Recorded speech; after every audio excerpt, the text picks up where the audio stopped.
Si Duan Renwu, alam mo na isang dating police officer, Chinese police officer, alam mo po yun? Yes po. Marami ba siyang tauhan na Chinese military officials na nagpunta rin dito sa Pilipinas? Sa pagkakaalam ko po, wala po.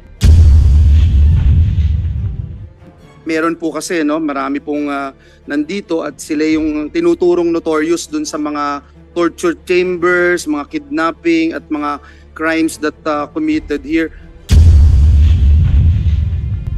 Meron akong huling 3 tanong sa PAOK and then bibigyang daan ko na yung aking mga colleagues simula sa SP pro tempore. Yusek Cruz, nung nakaraang hearing, tinanong ko po kung yung huling raid nyo sa Cebu naman ay nag-uncover ng link sa Bamban at pati sa Porac. Pwede nyo po bang i-expound on yun ngayon? Yes, Madam Chair. If you would allow Director Winston Casio to present the simple video presentation. Salamat, Yusek Cruz, Director Casio. Pero bago natin ipakita, ilang minuto yung video na to? Siguro ma'am, less than 5 minutes. Okay, please proceed. We gave the copy to the Senate Secretariat already, to the Committee Secretariat. Yes, ipapakita na po natin.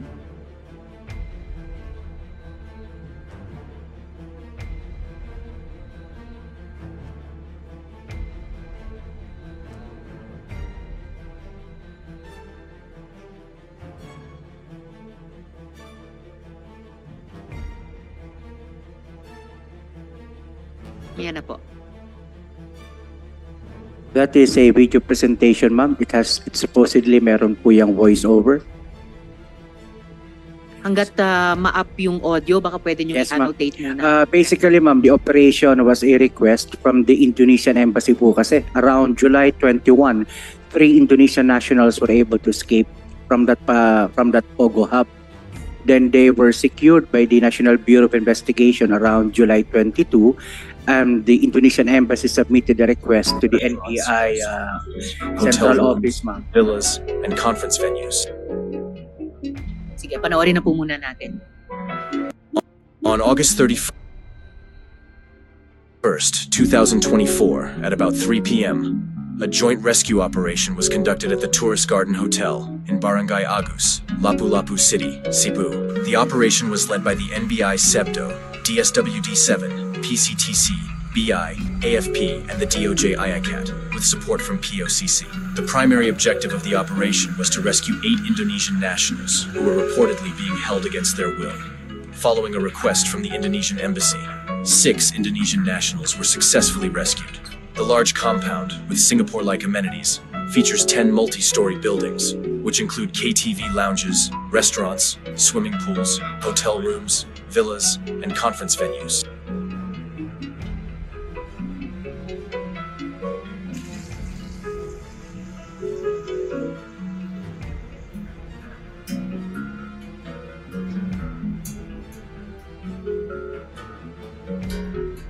During the rescue operation, authorities uncovered 169 foreign nationals involved in several fraudulent companies operating within the compound. Initially, authorities documented 3 scam firms, but recent findings suggest the presence of 5 scam operations within the said compound. Following their apprehension, all individuals were subjected to an inquest proceeding by the BI and subsequently charged with immigration violations.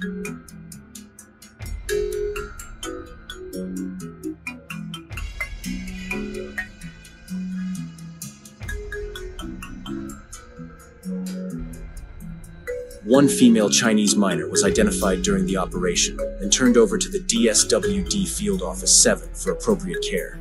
Authorities also identified a Chinese fugitive with fraud charges who was involved in operating the scam farm. A total of 16 foreign nationals and 1 Filipino were charged with qualified trafficking in persons. Additionally, the NBI intercepted a Filipino who was found to have previously been employed as an admin assistant at Lucky South 99 in Porac, Pampanga. She explained that on June 3, 2024, prior to the raid at Lucky South 99, her employer received a tip about the impending operation. She also disclosed that a team leader named Jordan informed her that she should accompany the team to Cebu if she wanted to receive her salary. They departed from Manila on either June 8th or 9th, 2024. Upon arrival in Cebu, they were taken to the MSK building in Mabolo, Cebu City, where approximately 200 workers from Lucky South 99 had been relocated. During the operation, the hotel's housekeeping attempted to take outside about 8 million pesos in cash by concealing it in a box. The money was subsequently handed over to the custody of NBI Sebdo. The authorities discovered sanitary, fire safety, and business permits, along with a BIR registration certificate issued to Huayan Realties Inc. and Cyber Internet House Corp. within the compound. These companies are suspected of being fronts to conceal scam operations conducted on the premises. Backtracking of records from the NBI Central Visayas, NBI Severo, revealed that their unit conducted an operation at the same resort on August 2nd, 2019, which resulted in the rescue of 34 Chinese women. These women had been lured from China with fraudulent offers of legitimate employment in a Philippine offshore gaming operation, but were subsequently forced into prostitution. 4 Chinese nationals were arrested for violating the Anti-Trafficking in Persons Act. Despite the significant operation, the resort continued to operate without interruption. On September 4th, 2024, 2 C-130 planes provided by the Armed Forces of the Philippines transported 168 foreign nationals to Manila. Upon arrival, they were taken to the detention facility of PAOCC, located in the Nasdaq building, Pasay City. All foreign nationals apprehended within the Tourist Garden Hotel compound have undergone inquest proceedings conducted by the BI for violation of immigration laws. An ongoing investigation is being conducted, with additional charges expected to be filed against the incorporators of the companies operating within the compound, as well as others implicated in the scam operations. PAOCC Chairman, Executive Secretary Lucas Bersamin, issued a memorandum on September 4, 2024, directing AMLC to apply with the appropriate court for the issuance of a freeze order or provisional asset preservation order covering all assets of the raided hotel compound. Preparations are underway for the deportation of the apprehended foreign nationals, ensuring their return to their respective countries of origin. May I add, Madam Chair, that Yes, Director. In addition dun sa may daan-daan palang dating POGO employees sa Porac, kina Miss Cassie Leong at Duan Renbu na nag-relocate lang sa Cebu, in addition dun sa parang manual or analog na money laundering, no? 8 million pesos in cash na sinubukan nilang ilabas dyan sa POGO Hub sa Cebu. Ano pa po yung pinaka-notable para sa PAOK na naibunyag ng raid na ito? Yung isang kinasuhan po natin, si Ginoong Xiaolong, is actually one of our subject persons of interest dun sa Lucky South 99. Siya po yung sinundan natin at sila po yung nahuli natin at nakasuhan natin dito sa Lapu-Lapu. The inquest proceedings, meron ako tayong resolution. Arraignment will be on Monday. So we're just clarifying with the IACAT Region 7 if we would have to bring in all the individuals back to Lapu-Lapu for the arraignment because we brought to Manila all the foreign nationals, ma'am, around 169 of them. Opo. Yung pangalan ng tao, Xiaolong? Xiaolong, yes ma'am. Nakakainis, no? Malapit pa sa pangalan ng isang pagkain na masarap. Yes ma'am, naging biruan po namin yan. Yes ma'am. Diinan niyo siya sa kasong iyan. Yes ma'am, several witnesses have pointed to the man as one of the actual operators of Lucky South 99 Yes. na nakatakas po noong June 3. Yun nga po, babanggitin lang namin na nilipad po sila. Actually, 300 of them were flown from Clark International Airport to Lapu-Lapu. At 169 lamang po yung nakuha namin sapagkat yung ibang mga area sa subject ng mission order nang pinasok ko namin, walang mga tao. Siguro po nagpapahinga, lumabas and whatsoever. So, obviously ma'am, Madam Chair, honorable members of this Senate, meron pa hong ibang foreign nationals operating within the province of Cebu na kinakailangan pa ho nating mahuli. Tama po. Madam Chair, if I may. One related question kay Senator De La Rosa. Madam Chair, may I know from PAOK if you have a picture of this Xiaolong? Pwede natin ma-flash sa screen? Kasi baka mamaya nakikita natin, kakaharap natin yung tao na, hindi natin kilala. Yan na pala yung Xiaolong na malaking sindikato. Your Honor, nahuli po natin siya. Nahuli siya. Yes, sir. Saan siya ngayon? Nasa PAOK Detention Facility po, dito sa Pasay din po. 16 po silang nakasuhan na nahuli natin lahat. So yung mag-ama na operator po talaga ng Pogo ay nahuli po natin. Okay. So wala kang picture dyan na pwede makita dito? Or siya ba yung sa video kanina na may hawak na Hindi po name ma'am, card? yun Iba po pa? ay isang fugitive pa po. Iba pa po yun doon kay Xiaolong. Mr. Honorable Senator, will ask the staff kung meron po kami dala to... Kahit To- makita lang dito sa akin. Yes sir, okay po. Yes sir, we'll do that sir. Thank you so Sala- much. Salamat, Thank you, Madam Chair. Senator Madam Chair. May we De La know the Rosa. relationship, Madam Chair? Yes, No, Senator that's what Joel. I asked. The relationship relationship. of this person to the Bamban or the Lucky South in Porac? Linked ba yung Xiaolong? Xiaolong is actually one of the owners, operators in Lucky South 99. Ganito po kasi, Your Honors, yung Lucky South 99, there were many locators within that particular compound ng Whirlwind Corporation. A good number of different Pogos were operating there. At yung isa po ay yung pinapatakbo ni Xiaolong. So nung nakatanggap po sila ng informasyon noong June 3, umalis na po sila. Okay. Quick question kay Miss Cassie Leong, Miss Cassandra. Kilala niyo po si Xiaolong? Hindi po, Madam Chair. Paano po posible yon? Kasi binabanggit po si Xiaolong in connection pareho sa Lucky South 99 at sa Whirlwind Corporation. Mula sa simula, yun lamang yung sinasabi mong konektado ka. One more time, Miss Cassie, kilala mo ba si Xiaolong na associated hindi lamang sa Lucky South 99, kundi pati sa Whirlwind? And I remind you, you are under oath. Ito yung unang pagsagot mo sa amin, so magandang totoo yung isasagot nyo sa amin. Kilala nyo ba si Xiaolong? No po, Madam Chair. Okay, tatanungin pa namin ikaw ulit sa mga susunod. Director, hindi, bago ko yung follow-up question ko kay Director, Miss Cassie, kasi meron din akong tanong sa iyo tungkol dun sa isa pang tao. We just got this information quite recently. Alam mo ba na ang ninong mo na si Duan Renwu ay wanted fugitive sa China? No po, Madam Chair. Pero ninong niya si Duan Renwu. Balik kay... You want to say something else, Miss Cassie? On the mic, please. Wala po, Madam Chair. Alright, matatanong Madam pa Chair, namin. Senator Joel, before I go back to Hindi Director na po ako makamove Director on because Casio.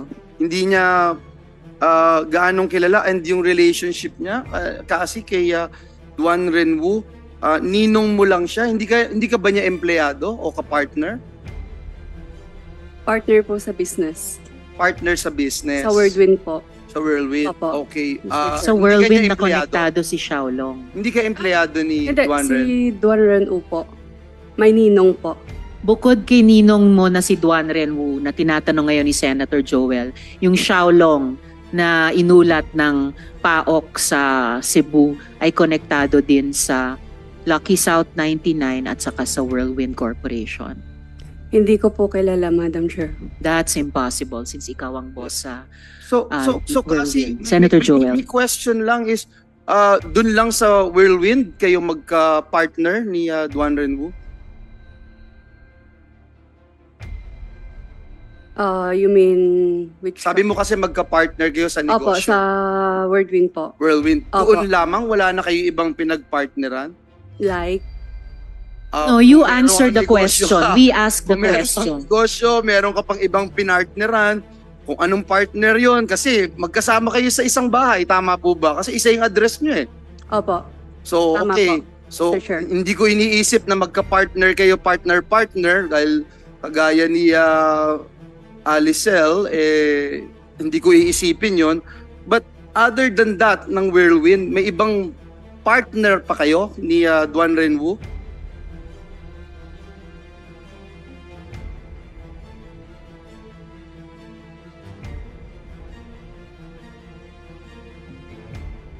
Alam nyo, mahirap magsinungaling dito kasi marami kaming dokumento, marami kaming Meron Ipapakita sa po. inyo? Yes. So meron. Opo. Ilang mga negosyo yung meron kayong partnership ni Duan Renwu?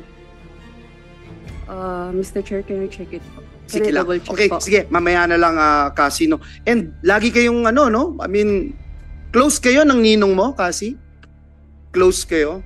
Tumitira kayo sa isang bahay eh. Opo. Close kayo. Mm. Ano yung relationship mo kay ninong Duan Ren mo? Magkasama kayo sa mga trips. For example, magkasama kayo sa trip sa Taipei. Natatandaan mo yun?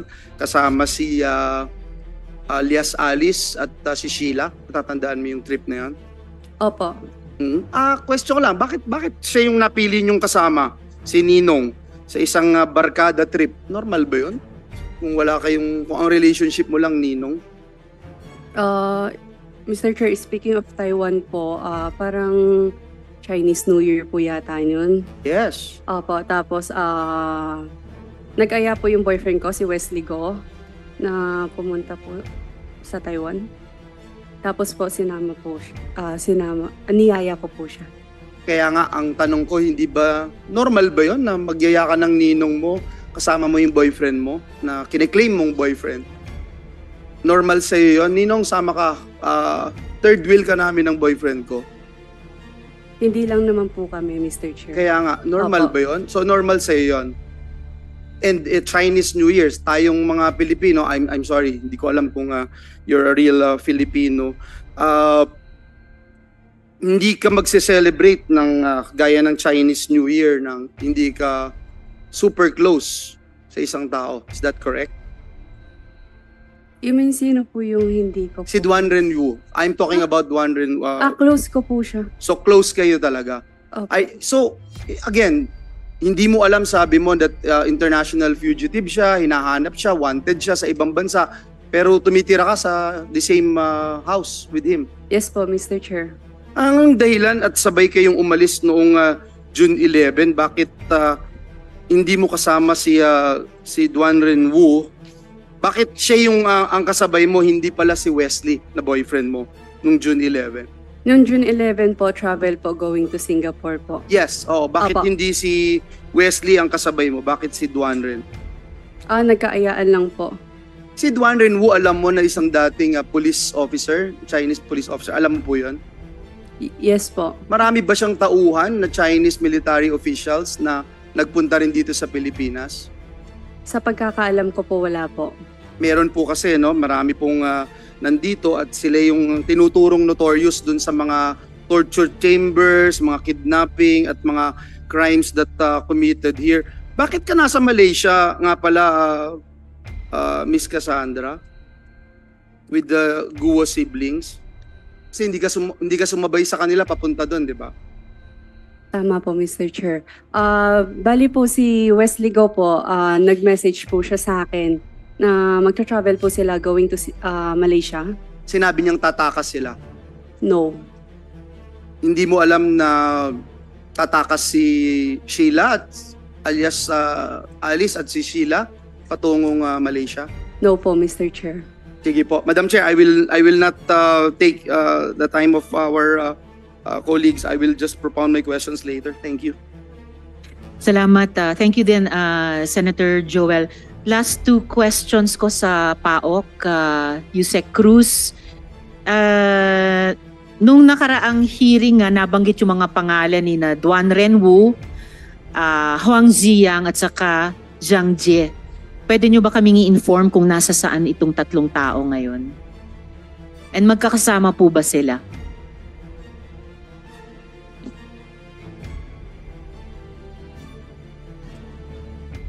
Yes, Madam Chair. Wang Ziyang is now in Hong Kong. Hong Kong. And it's confirmed, ma'am. Di ba may nagsabi na sa Hong Kong na rin daw si Wesley Guo? Nag-link up ba sila? We're Huang trying Ziyang? to validate the information as to the presence of Wesley Go in Hong Kong right now. Okay. And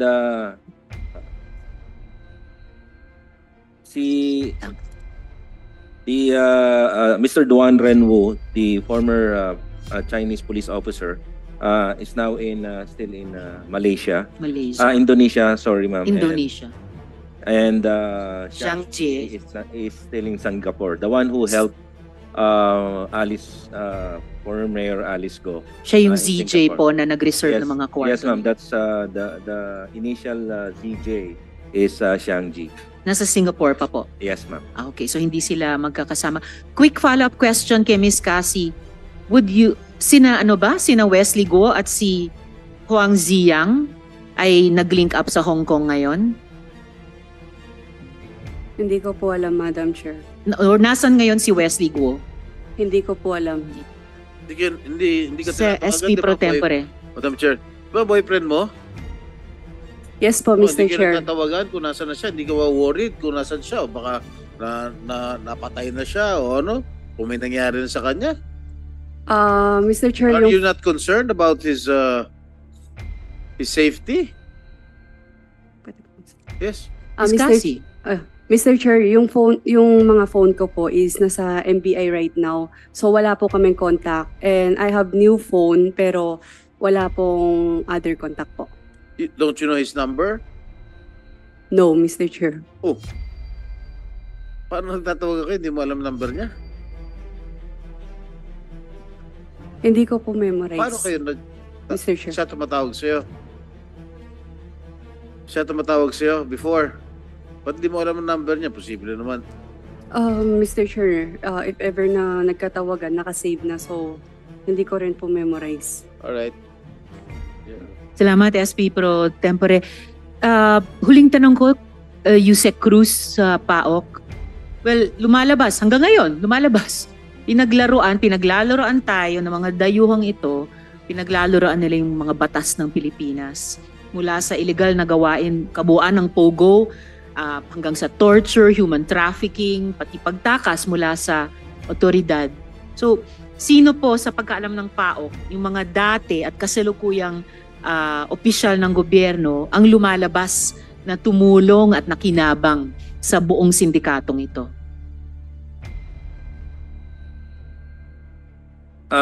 As agreed in our previous meetings with other law enforcement agencies, PAOK will be looking at the money laundering aspects and the filing of trafficking in person and the qualified trafficking, human trafficking.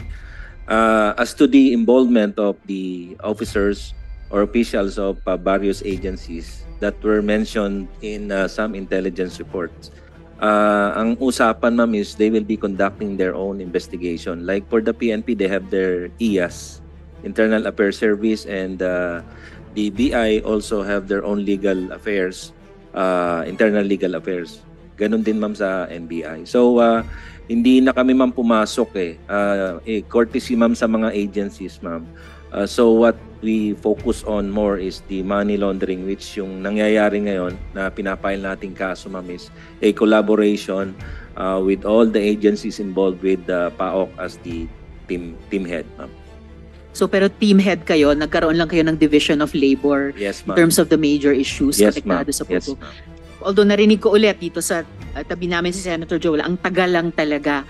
And I hope na yung sinasabi nyong siguro institutional courtesy sa pagitan yung mga ahensya will not fall again into yung extreme and unreasonable na compartmentalization which partly has led to this problem. Meron ba kayong kahit time frame kayo bilang team head na either ni-recommend nyo, napagkasundoan yung mga ahensya within which you will finish your investigations at ma-i-inform nyo sa publiko? Kasi kami dito sa Senado, malamang mauuna sa inyo.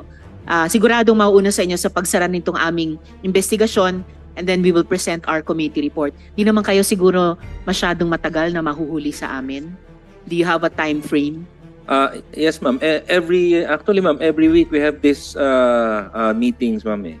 And every time we always try to prepare for Senate hearings. Kasi, ma'am, we are anticipating that these questions will be asked as to what happened sa mga iniimbestigahan ng mga tauhan. But I think the agency is concerned, ma'am. Siguro, ma'am, we will remind the agencies, being the team head, ma'am, we will remind all the agencies that they come up with the result of their investigation already. Kasi nga, itong mga last few weeks, ma'am, we focus more on the filing of the cases. Yes, ma'am. So possibly within a month, matapos na yung mga investigasyon nyo? Yusek, shall I recognize Director Casio? Yes. Madam Chair, we, as stated by the good Yusek, we have different taskings po. So we meet every week, and last week, our prosecutorial team have discussed other cases to be filed in relation to the question that you were stating earlier on, Madam Chair. So I think we've given ourselves until the end of October to file to conclude all case filings in relation to Bamban, if I recall it right, ma'am. Right. O at least clear timetable yon, end of next month, Yes, ma'am. pag-file ng lahat ng kaso, We will kaugnay ng conclude. Bamban. Yes, ma'am. Kailan naman po yung sa Porac? Porac, ma'am, nagsimula pa lang po tayo mag-file. We submitted for resolution. We submitted the complaint, if I'm not mistaken, only last week in relation to Lucky South 99. So we would defer to the Department of Justice panel of prosecutors, ma'am, as to their timetable. And dun sa mga kasong tatapusin yung i-file sa Bamban at sinimulan nyo lang trabahuin sa Porac, hindi lang ito tungkol kina Guo Huaping. Meron ding mga government personnel or officials na kasabwat nila sa Pogo operations mismo, the crimes related to the Pogo operations at pati yung pagtakas ni Guo Huaping. Yes, ma'am, without going into specific details, the answer to the question is affirmative. Alright, salamat. Kasi sa ngayon, para sa amin, yun yung isang malaking gap pa. Dahil hindi naman pwedeng sina Guo Huaping lamang ang mananagot sa kung anumang mga krimen ang mapatunayang nagawa nila. But yung mga kasama natin sa gobyerno who aided and abetted, even profited, kung totoo yung mga lahat tayo nakakarinig na ganyang mga usap-usapan ng suhol, no? One of the worst things in government ay dapat matukoy din para yung hustisya ma-deliver sa ating mga kababayan. So, huli na lamang before I turn over to SP Pro Tempore, Senator Jinggoy. Isang tanong kay Miss Sheila mula sa akin sa hearing na to. So, ulitin ko lang, talaga bang hindi mo alam na ikaw ang may-ari ng Alicel? Hindi po. Kasi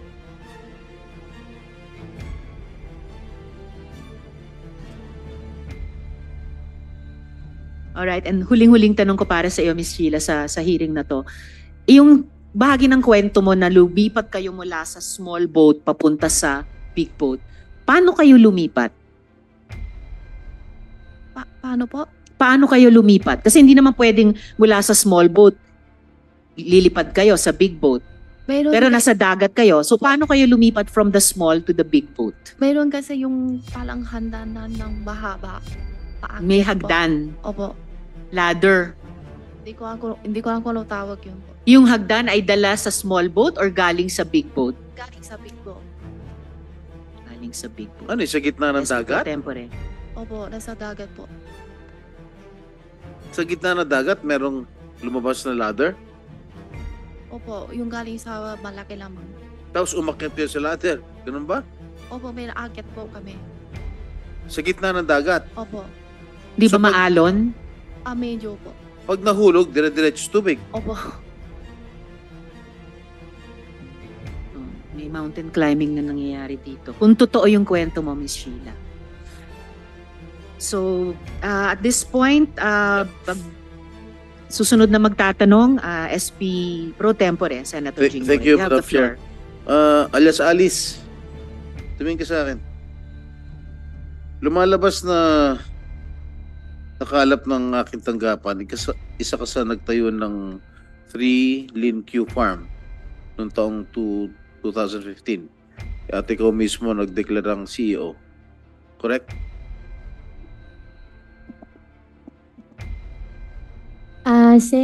May case po final po sa akin sa AMLAC. So, I invoke my right against self-incrimination po. Sorry po. May mga dokumento na eh. Pinapa-confirm ko lang sa'yo. Opo, Sen. Pero may na-file na rin po sa akin ng AMLAC. Okay, what is the nature of the business?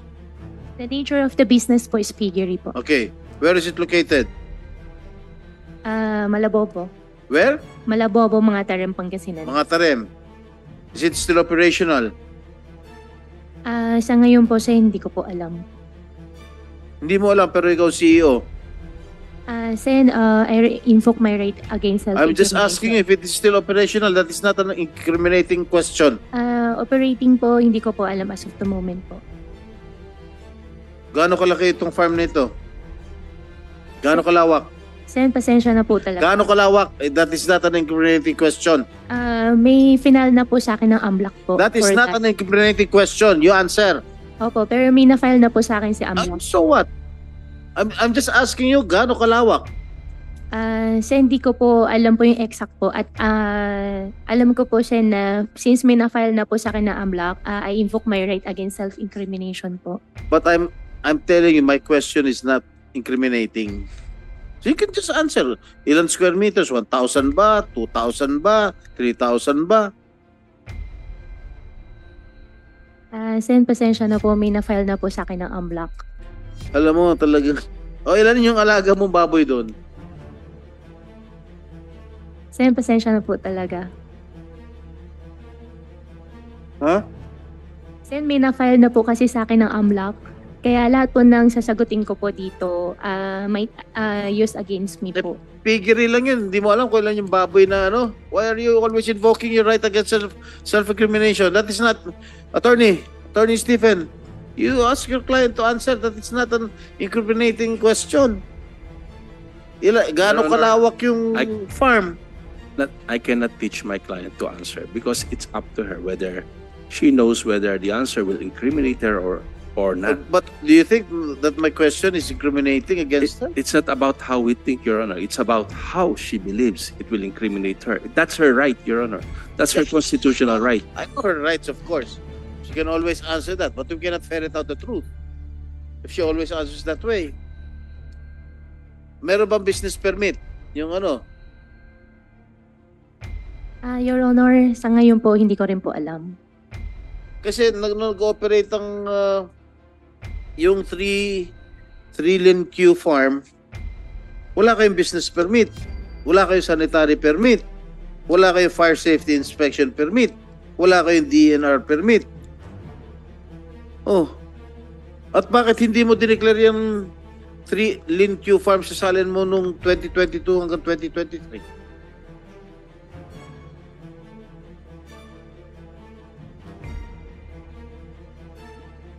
Sen, hindi po ako sure kung na-declare po. Madam Chair, can you please, Sofina, Duces Tecum, the salin? O meron na ba? Salin, no? Can you, okay, are you aware Yes, SP Pro Tempore, we will furnish it. Are you aware of the bank transactions of your piggery, yung 3 Lin Q? Aware ka ba? Sen, anong pong transaction po? Okay.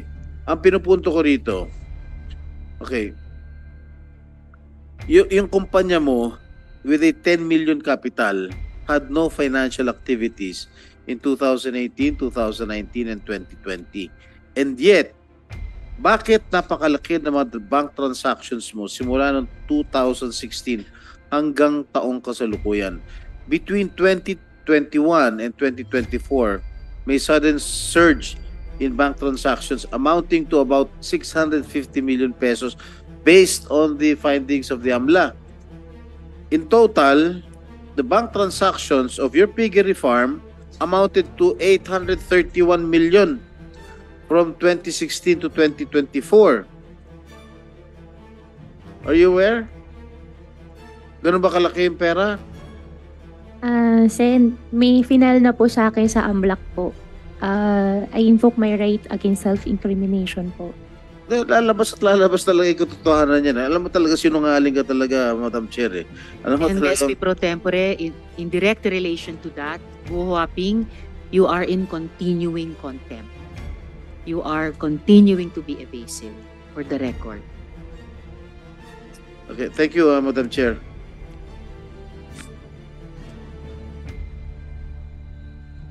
Oh, dito sa salin mo, you did not declare. Walang pangalan ng 3 Lin Q farm. Dito. Sa salin mo. Sen, di po talaga ako sure kung... Pero alam Hindi ko po nga, wala nga. I'm telling you, wala ka nilagay. You did not indicate it. In your salin.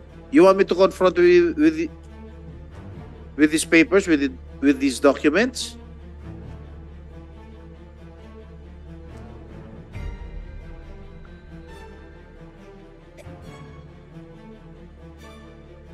Sen, related din po siya sa money laundering po na case po. I invoke my right po ulit. Sorry po talaga. Crazy talaga ito. Anyway, are you aware of the fund transfers that you personally made and the bank transfer of 3 Lin Q Farm to RMCE Metals? Ano yung RMCE Metals? Your Honor, RMCE, kung di po ako nagkakamali, bentahan po yun ng mga bakal po. O kaya nga, nag-fund transfer ka ng pera? Natatanda mo ba? Your Honor, Amount, September 20, 2016, amounting to 979,000 pesos. Your Honor, yung pangalan po na RMCE po, RMCE naalala ko po. Pero yung amount po, hindi ko na po maalala. Madam Chair, RMCE Metals, Madam Chair, is AMLAC's person of interest, if I'm not mistaken, for illegal drug activities. And aside from 3 Lin Q, you yourself remitted to RMCE Metals 800,000 in a single transaction in 2019. What is that for? Ang transaction po namin kay RMCE po is puro bakal po. In one single transaction, 800,000? Bakal lang po yung natandaan ko po na binili po namin sa kanila kasi yun lang po din yung alam po namin na product po nila. So, Madam Chair, I think these corporations, along with several other companies of alias Alice, are just being used as a front for money laundering. And there are several questionable and humongous bank accounts or bank transactions that are not backed up by their incomes and business activities. And I think AMLAC should take note of this. Sino ba representative ng AMLAC? Attorney Arnold. Yes, Your Honor. That's already part of our investigation. All right. Okay, Cassandra. What is your full name? Catherine Cassandra Leong po. Ilan taon ka na ngayon? 24 years old po. Birthday? May 23, 2000 po. Ano pangalan magulang mo? Ang mom ko is Lee Xia-ing. Ang dad ko naman, I think, is Richard. Hindi ko You po, think? hindi ko po alam yung full name ng dad ko kasi hindi ko po siya nakasama. Yung nanay mo? Lee Xia-ing. Lee Xia-ing. Ong Ying. L-I-X-I-A-Y-I-N-G. Okay, saan ka pinanganak? Sa San Juan, Manila po. Ha? San Juan, Manila po. San Juan, Opo. Metro Manila. Opo. Kailan? Kababayan pala kita. Kailan kayo tumira sa San Juan? I think since until 2-3 years old, hindi ko po maalala. 2001. 2000. Since nung doon ako pinanganak, I think po. Tapos lumipat kami sa Binondo. Saan ka nakatira ngayon? Ngayon po, doon sa bahay sa Porac po, bago ako umalis na. Sino kasama mo sa bahay mo? Si Ninong po. Doon sa bahay sa San Juan, may naalala ka Sa San Juan po? Ha? Saan pong bahay? Sa San Juan po, Mr. Chair? May naalala ka pa? Bahay mo San Juan? Hindi mo alam kung saan ka pinanganak doon? Paano ka pinanganak? Hindi mo alam Hindi ko kung po paano alam. ka pinanganak? Ibig sabihin sa ospital ba, sa home birth ba, sa Comadrona? Sa Madrona, tapos dinala po So sa hindi sa ospital. ospital. Yun ang, Tapos yun ang dinala po sa gusto kong ospital, tanungin. Mr. Chair. Hindi ka sa ospital pinanganak. Hindi po, pero dinala po sa ospital. Ano ospital? Wait lang po. I-confirm ko ulit yung address ng ospital. Kasi ilan lang yung ospital namin sa San Juan eh. Chinese Gen po, Mr. Chair. Ang layo naman nun. From San Juan, dinala ka ba sa Chinese General? Ng nanay mo? Hindi ko po alam sa kanya. Kasi base sa Miss Cassie, alam ko first time mong humarap sa committee namin kasi nagmagandang loob kami sa doktor, no? Opo. Ng House of Representatives na nagsabing bumagsak ang blood pressure mo, kailangan mo ng 2-3 araw na makapaghinga sa ospital. Pinagbigyan po namin yon. First time nyo sumagot sa amin. Sumagot kayo ng maayos po. Seryoso po itong mga tanong, hindi katatawanan. Ano po? Miss Cassie. Opo. Alright. Yes, Okay. Pro Tempore. Thank you, Madam Chair. Base sa record ng birth certificate mo, pinanganak ka nga sa San Juan. Ito. At kasalukuyan, mayor ako nun. No San Juan. Alright? Pinanganak ka through hilot by a certain Rosario Mendez. Alright? Nakalagay dito sa dito sa certificate of live birth mo. At ang address na nakalagay ay 347 P. Mendoza Street, San Juan. Okay. Alam mo, matagal akong mayor doon, 7 na taon eh. Naalala mo anong barangay itong P. Mendoza Street? Hindi po, Mr. Chair. Okay. Inusisa at pinagtanong ng aking mga staff sa mismong barangay at sa mga residente na kinasasakupan nung sinasabi mong address na 347 P. Mendoza. Yun ay nasa barangay Ermitanyo. Kung may ganong address na nag-exist noon pa man. Ngayon, wala na raw ganyan number, house number, maski noon pa. Ngayon kasi, naging 2 digits na lang yung house number, pero ginagamit pa rin ng mga residente ang lumang 3-digit house number sa PB Mendoza Street. At wala rin nakakakilala na sinasabing manghihilot na nagngangalang Rosario Mendez. Alright? And also, I would like to point out, Madam Chair, that the place of birth indicated in the certificate of live birth of is 345 P. Mendoza Street. Wala pong ganyan address o house number San Juan. Maniwala ka sa akin. Kabisado ko lahat ng kalsada ron. Madam Chair, it seems that the entries in the birth certificate of Cassie Ong are quite questionable. No? Walang manghihilot, walang Rosario Mendez, at wala rin yung address San Juan na nakalagay sa kanyang birth certificate. At isa pa, nung mayor ako ng San Juan, libre panganganak doon. Hindi kami gumagamit ng manghihilot. Libre panganganak doon sa mga health center. Nung mayor ako. At libre libing doon pag namamatay ang mga tao ron. SP Pro Tempore, tanungin ko lang ang COMSEC kung nandito pa ulit ngayon ang PSA.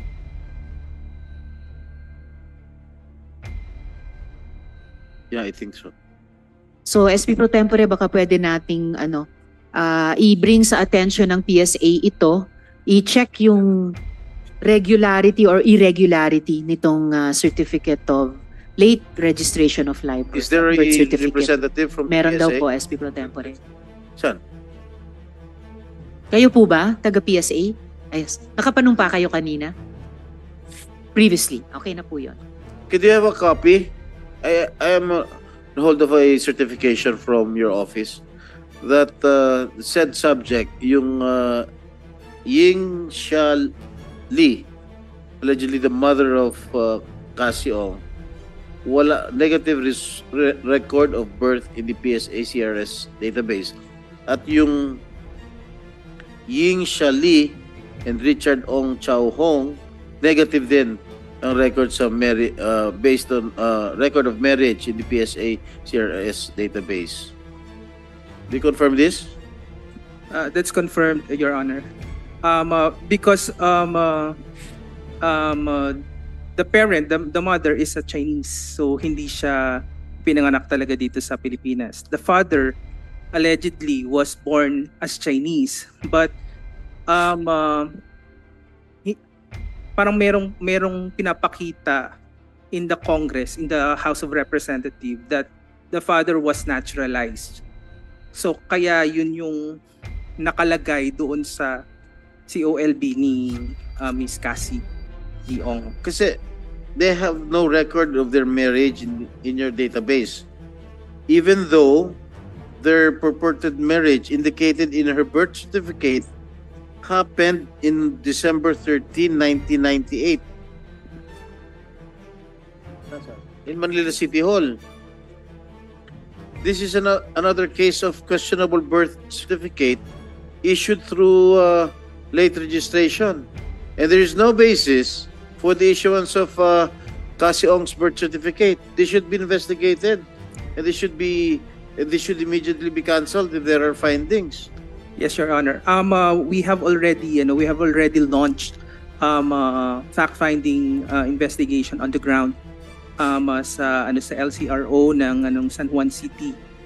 In fact, ongoing pa rin yung fact-finding. Ito, late registration. Pinanganak siya May 23, 2000. Niregister May 16, 2001. Mayor pa ako nito. Itong mga pumirma, mga empleyado ko ito, kilala ko itong mga ito. This has to be investigated thoroughly. Yes, Hindi Your naman Honor. pwedeng laging dami naman mga Chinese dito, late registration lahat. Yes, Your Honor.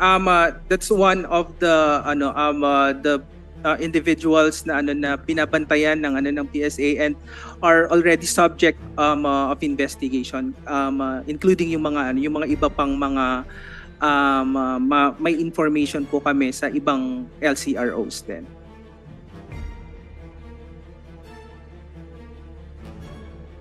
Ha? Yeah, tao ko ito. Ito pumirma, tao ko. Lahat. Pero lumipat na lang.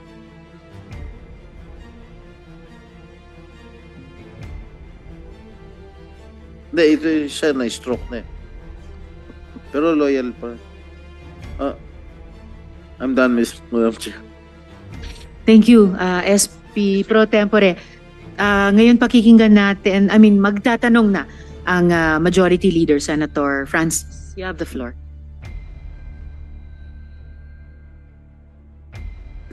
Part 2. Is there anybody here from the Department of Justice?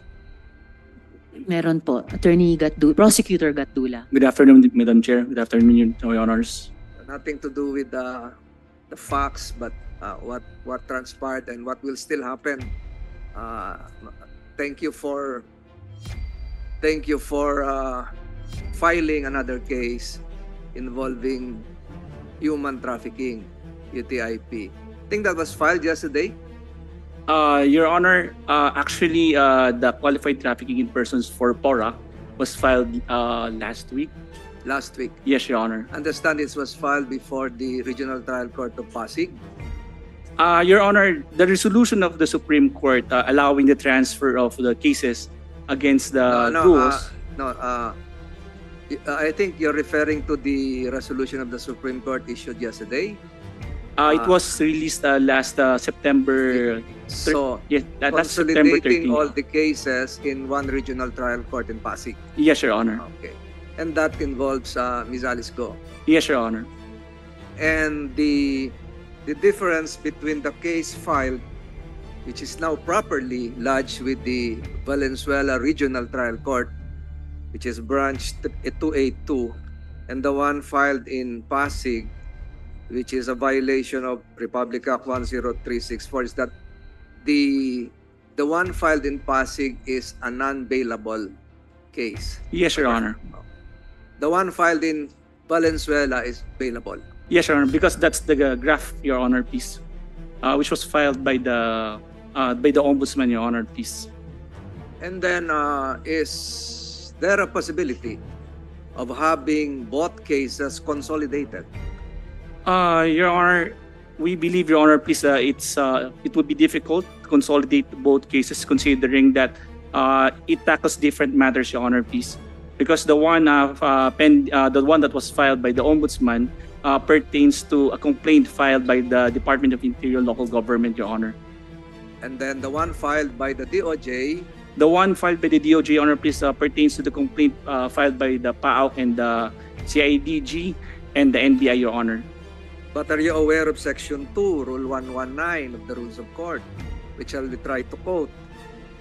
Charges of offenses founded on the same facts or forming part of a series of offenses of similar character may be tried jointly at the discretion of the court. We submit, Your Honor, please. However, Your Honor, please, considering that we believe, Your Honor, please, then the complaint of the DILG only pertains to the licenses issued. Licenses concerning the operations, of, Your Honor. Yes, Your Honor. And the one filed by the DOJ concerns?